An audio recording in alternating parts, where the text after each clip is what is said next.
21/11/2025 ನಮಗೆ ಸರ್ಕಾರ ಆದೇಶ ಪ್ರಕಾರ 50% ರಿಬೇಟ್ ಏನಿತ್ತು ಫೈನಲ್ಲಿ, ಟ್ರಾಫಿಕ್ ಫೈನಲ್ಲಿ, ಅದರ ಪ್ರಕಾರ ನಮ್ಮ ಟೀಮ್ ಬಾಗಲಕೋಟೆ DYSP ಕೆಳಗೆದು ಟೀಮ್ ತುಂಬ ಚೆನ್ನಾಗಿ ಕೆಲಸ ಮಾಡಿದ್ದಾರೆ. ಅವರಿಗೆ ಪಬ್ಲಿಕ್ಗೆ ಅವೇರ್ನೆಸ್ ಮುಟ್ಟೋದು, ಪಬ್ಲಿಕ್ಗೆ ಕನ್ವಿನ್ಸ್ ಮಾಡೋದು ಕೆಲಸ ಚೆನ್ನಾಗಿ ಮಾಡಿದ್ದಾರೆ.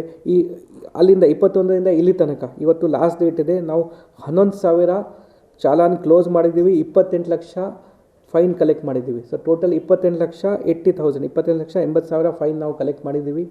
ಇದು ಲಾಸ್ಟ್ ಟೈಮ್ ಕೂಡ ಇದೇ ರೀತಿ ಒಂದು ಸ್ಕೀಮ್ ಬಂದಿತ್ತು. ಆ ಟೈಮ್ಗಿಂತ ಆಲ್ಮೋಸ್ಟ್ 5 ಟೈಮ್ಸ್ ಜಾಸ್ತಿ ನಾವು ಕಲೆಕ್ಷನ್ ಮಾಡಿದ್ದೀವಿ.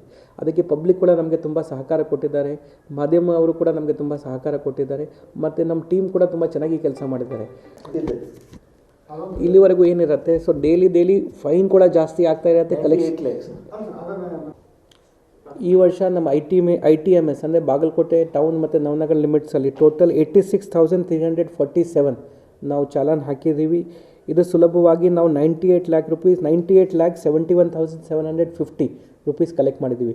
ಈ 98 lakhಲ್ಲಿ 28,86,000 ನಮಗೆ ಲಾಸ್ಟ್ 15 ಡೇಸಲ್ಲಿ 50% ರಿಬೇಟ್ ಸ್ಕೀಮಲ್ಲಿ ಕಲೆಕ್ಟ್ ಆಗಿದೆ.